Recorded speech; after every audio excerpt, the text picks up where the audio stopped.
ঢাকা বিশ্ববিদ্যালয়ের সঙ্গে থাকছে না ৭ কলেজ। জরুরি বৈঠকে চলতি শিক্ষাবর্ষ থেকেই কার্যকরের সিদ্ধান্ত।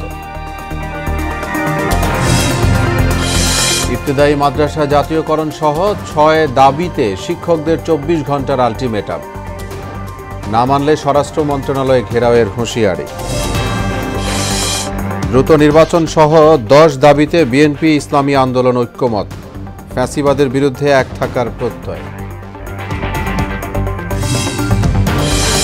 এবং জাহাঙ্গীর গেট থেকে বিজয় সরণি যান চলাচলের নতুন নিয়মে মিলছে না সুফল, উল্টো বেড়েছে যানজট, পরীক্ষামূলক বলছে ট্রাফিক পুলিশ।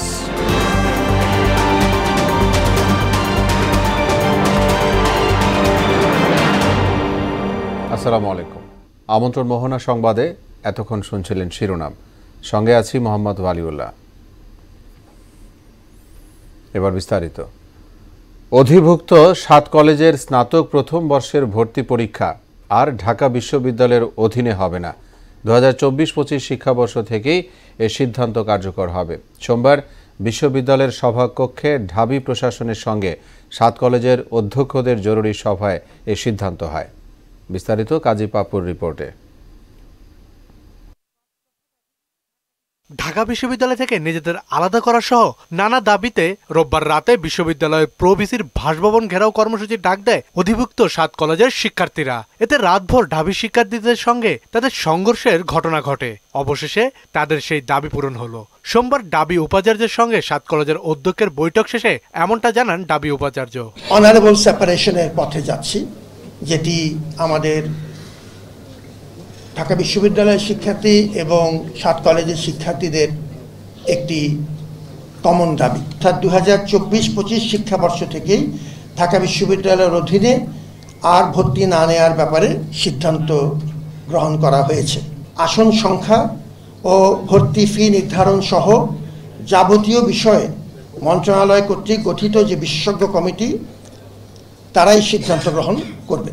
তবে সবাই প্রভিসির পদত্যাগের বিষয়ে কোনো সিদ্ধান্ত হয়নি।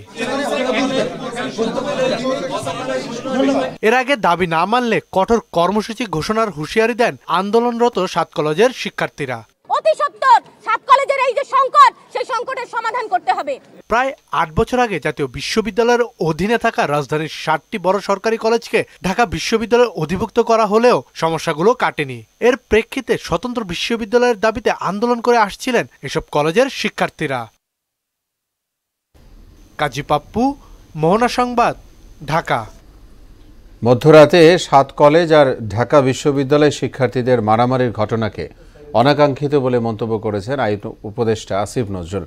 আর স্বরাষ্ট্র উপদেষ্টা জাহাঙ্গীর আলম বলেছেন, গোটা পরিস্থিতি ধৈর্যের সঙ্গে মোকাবেলা করেছে আইনশৃঙ্খলা বাহিনী। সচিবালয়ে কোর কমিটির বৈঠক শেষে এসব কথা বলেন তারা। রিপোর্ট করছেন শামীমুজ্জামান চৌধুরী। যে শিক্ষার্থীদের আন্দোলনে নতুন বাংলাদেশ সৃষ্টি, এখন তাদেরই আন্দোলন অনেক জায়গায় অশান্তি ছড়াচ্ছে। মধ্যরাতে ৭ কলেজ আর ঢাকা বিশ্ববিদ্যালয় শিক্ষার্থীদের সংঘর্ষ নানা প্রশ্নের জন্ম দিয়েছে। এসব ঘটনাকে অনাকাঙ্ক্ষিত বলছেন আইন উপদেষ্টা।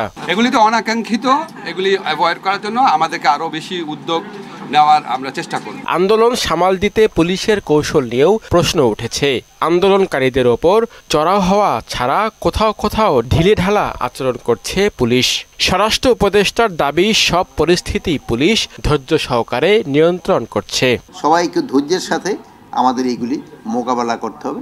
এই ক্ষেত্রে আমরা আইন শৃঙ্খলা বাহিনীরও বলছি, আমরা আপনাদেরও আইন শৃঙ্খলা বাহিনীকে বলতে, তারা ধৈর্যের ধারে সাথে জিনিসটা মোকাবেলা করার জন্য।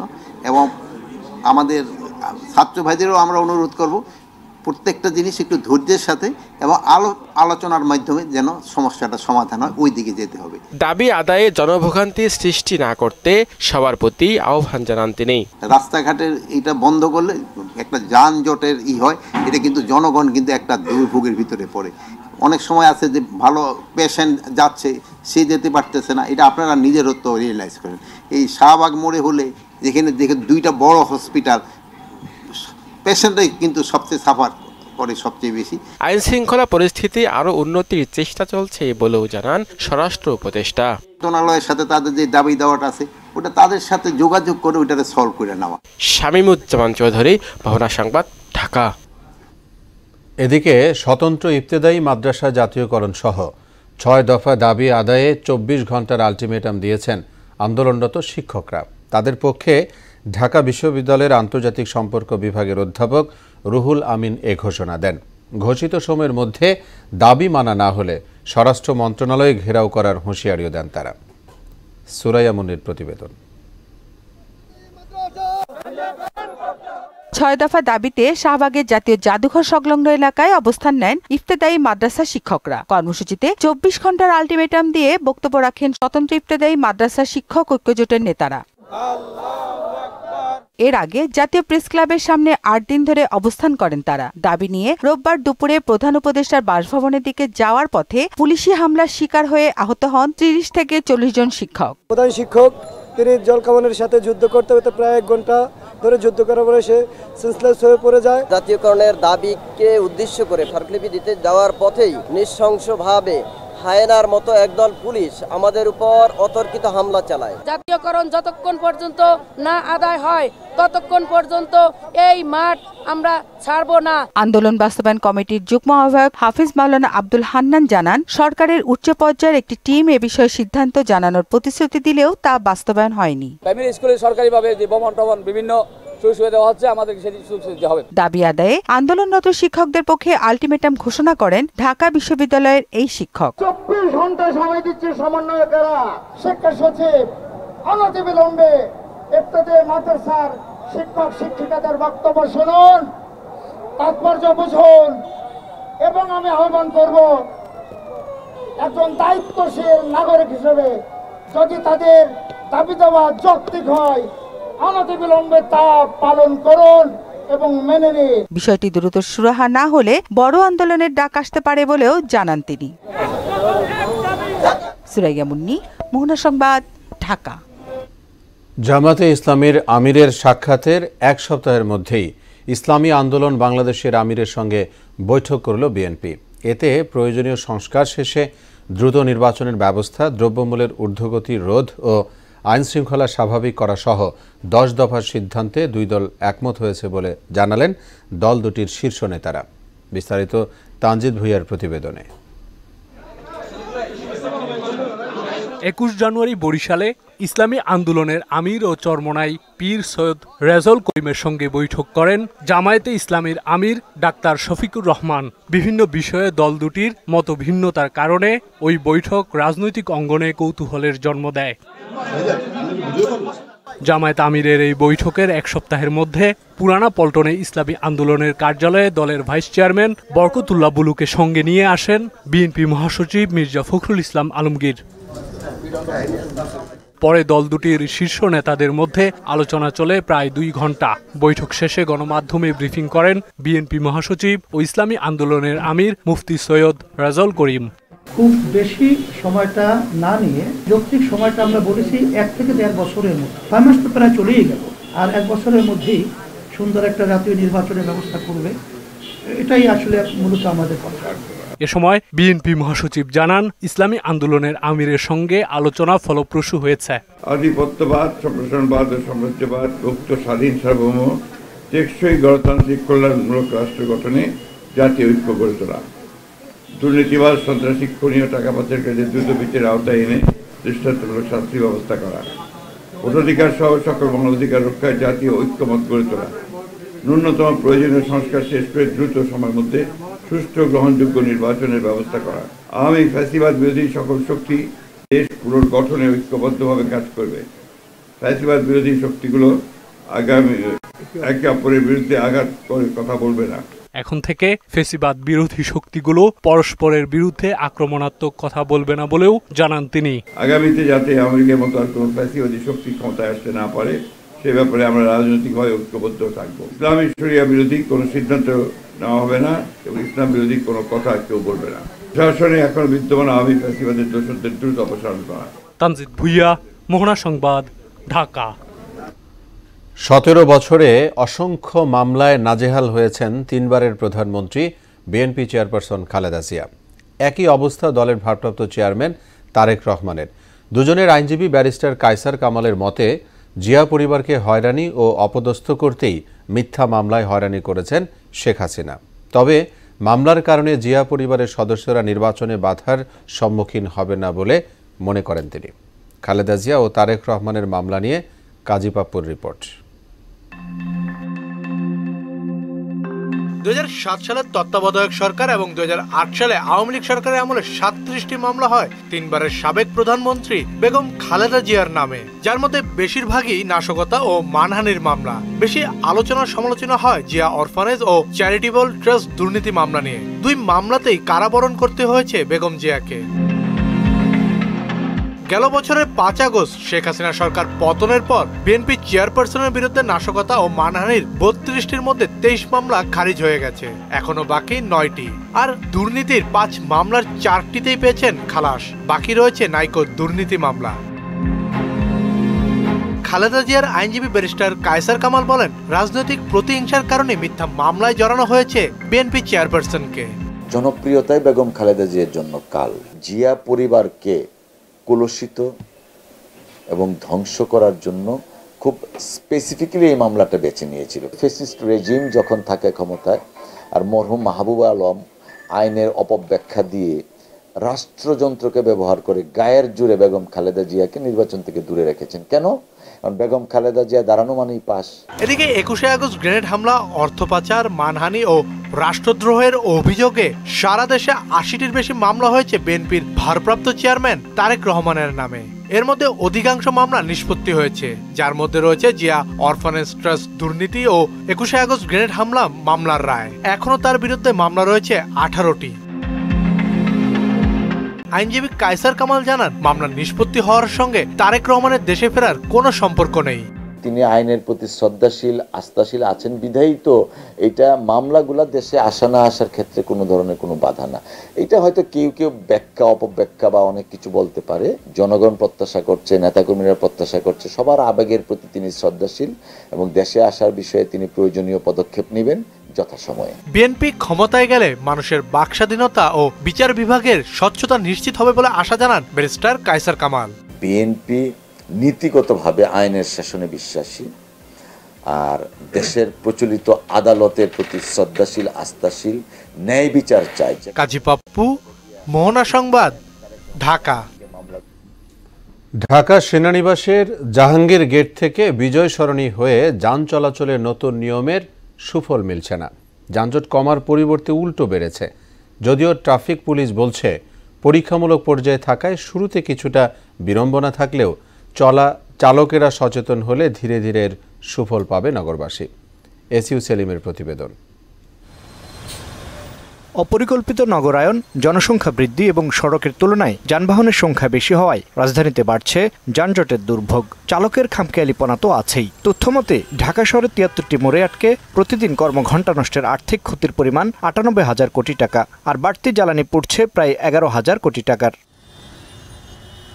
যানজট কমাতে দুদিন আগে ঢাকা সেনানিবাসের জাহাঙ্গীর গেট থেকে বিজয় সরণি হয়ে ডানে মোড় নেয়া বন্ধ করার সিদ্ধান্ত নেয় মহানগর পুলিশ। ডিএমপির নির্দেশনা বলা হয়, এ সড়ক ব্যবহারকারীরা জাহাঙ্গীর গেট পার হয়ে প্রধান উপদেষ্টার কার্যালয়ের সামনে ডানে মোড় নিয়ে পুরাতন বিমানবন্দর ঘেঁষে করা নতুন সড়ক ব্যবহার করবেন। এর আগে এই পদ্ধতি মানিক মিয়া অ্যাভিনিউ ও তেজগাঁওয়ের লাভ রোডে প্রয়োগ করা হয়েছে। সেখানে রাস্তা একেবারে বন্ধ করে অন্যদিকে ঘুরিয়ে দেওয়া সম্ভব হয়েছে, তাতে মিলছে সুফলও। তবে বিজয় সরণিতে সব সিগন্যালে ডানে মোড় বন্ধ করা হয়নি, তাই এর প্রভাব পড়ছে পরের দু মোড়ে। না নিতে দেয়, আমাদের ফার্ম গেটে নেই, ফার্ম গেটে বরং আর বেশি হবে। সেই কারণ বাজার থেকে ঘুরে এসে পরে যেতে হবে ধানমন্ডি। যে গাড়ি গেলে দিকতে ঘুরতে পারবো না, ফার্ম গেট গিয়ে এটা নেবো, হেনও পারবো। আবার স্বল্প দিনের মধ্যে সবকিছু পরীক্ষিত হয় না, যানজট নিরসনে নতুন এই পদক্ষেপ ট্রায়াল পর্যায়ে থাকায় পরিস্থিতি সামাল দিতে বাড়তি ট্রাফিক পুলিশ সদস্য কাজ করছেন। কষ্ট হলেও নগরবাসী সচেতন হলে এর সুফল মিলবে বলে আশাবাদী তারা। অনেকে এটা মানতেছে না এই নির্দেশনাগুলো।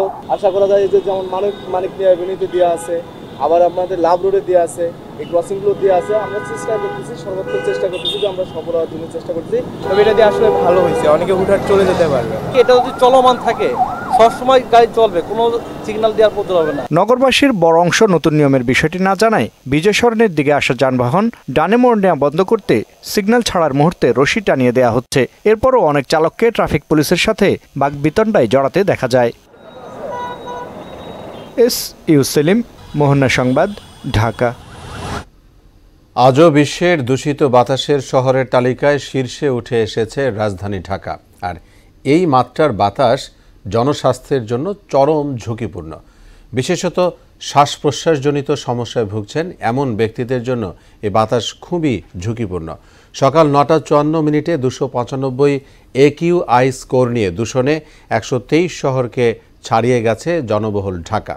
পাকিস্তানের লাহোর, ভারতের দিল্লি ও মিয়ানমারের ইয়াঙ্গুন শহর যথাক্রমে 232, 203 ও 185 AQI স্কোর নিয়ে তালিকার দ্বিতীয়, তৃতীয় ও চতুর্থ স্থান দখল করেছে। ঢাকা দীর্ঘদিন ধরেই বায়ু দূষণজনিত সমস্যায় জর্জরিত। এর বায়ুর গুণমান সাধারণত শীতকালে অস্বাস্থ্যকর হয়ে ওঠে এবং বর্ষাকালে উন্নত হয়। বিমানবন্দর উন্নয়ন প্রকল্পের নামে 812 কোটি টাকা আত্মসাতের অভিযোগে সাবেক প্রধানমন্ত্রী শেখ হাসিনার সামরিক উপদেষ্টা তারেক আহমেদ সিদ্দিকী সহ 19 জনের বিরুদ্ধে 4টি মামলা করেছে দুর্নীতি দমন কমিশন দুদক। বেসামরিক বিমান ও পর্যটন মন্ত্রণালয়ের সাবেক সিনিয়র সচিব মহিবুল হক ও বাংলাদেশ বেসামরিক বিমান চলাচল কর্তৃপক্ষ বেবিচক চেয়ারম্যান এম মফিদুর রহমানকে মামলার আসামি করা হয়েছে।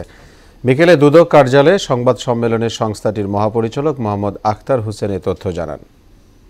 স্পেসিফিকেশন অনুযায়ী কাজ না করে এবং বিদেশি ঠিকাদারি প্রতিষ্ঠানের আড়ালে স্থানীয় প্রতিষ্ঠান অ্যারোনেস ইন্টারন্যাশনাল লিমিটেডের মাধ্যমে কাজ করে 11 জনের বিরুদ্ধে দণ্ডবিধির সংশ্লিষ্ট ধারা এবং দুর্নীতি প্রতিরোধ আইন 1947-এর সংশ্লিষ্ট ধারায় আরও একটি মামলা রুজু করা হয়েছে।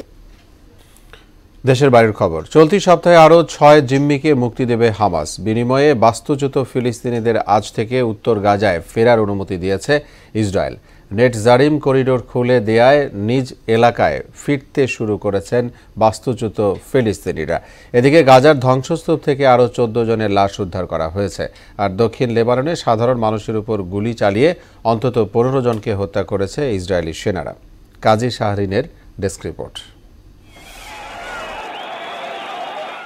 বন্দি বিনিময় চুক্তির প্রথম ধাপের তৃতীয় দফায় 6 ইসরায়েলি জিম্মিকে মুক্তি দেওয়ার কথা জানিয়েছে হামাস।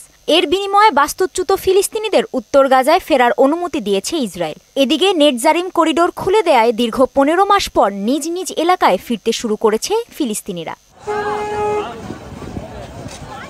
ইসরায়েলের প্রধানমন্ত্রী কার্যালয় থেকে দেয়া এক বিবৃতিতে বলা হয়, উল্লেখিত 6 জিম্মির মধ্যে 3 জনকে বৃহস্পতিবার মুক্তি দেয়া হবে আর বাকি 3 জনকে মুক্তি দেয়া হবে আগামী শনিবার। তবে চুক্তির কোনো ধরনের লঙ্ঘন ইসরায়েল সহ্য করবে না বলেও হুঁশিয়ারি দিয়েছেন নেতানিয়াহু। এদিকে যুদ্ধবিরতির পরেও গাজায় দিন দিন বাড়ছে লাশের সংখ্যা। ধ্বংসস্তূপ থেকে আরও 14 জনের লাশ উদ্ধার করা হয়েছে। এতে নিহতের সংখ্যা 47,300 ছাড়িয়ে গেছে বলে জানিয়েছে স্বাস্থ্য মন্ত্রণালয়। সেনা প্রত্যাহারের সময়সীমা রোববার ভোররাতে পেরিয়ে যাবার পরও দক্ষিণ লেবাননে ইসরায়েলি সেনাদের অবস্থান জারি রেখেছে ইসরায়েল।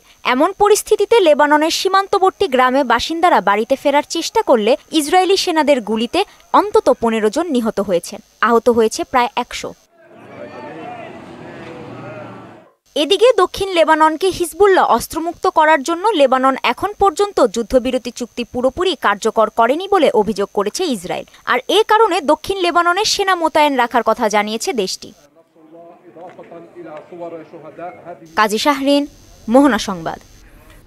এ ছিল এখনকার মতো সংবাদ। শেষ করব তার আগে শিরোনামগুলো জানাবো আরো।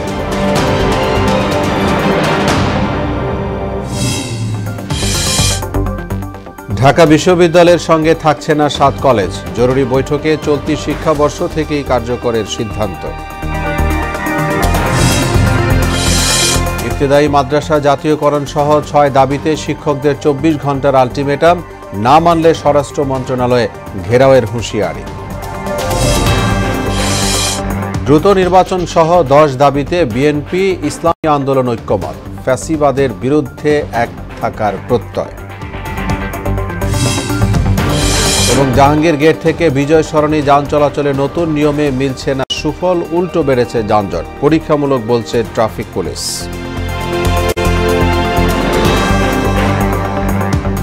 সবাইকে আবারও শুভেচ্ছা। পরবর্তী সংবাদ রাত 9টায়। এর আগে সংবাদ এক নজরে দেখবেন সন্ধ্যা 7টায়। মোহনার সবশেষ খবর জানতে ভিজিট করুন www.mohana.tv। সংবাদ দেখতে পারেন ফেসবুক ও ইউটিউবে। এতক্ষণ সঙ্গে থাকায় ধন্যবাদ সবাইকে।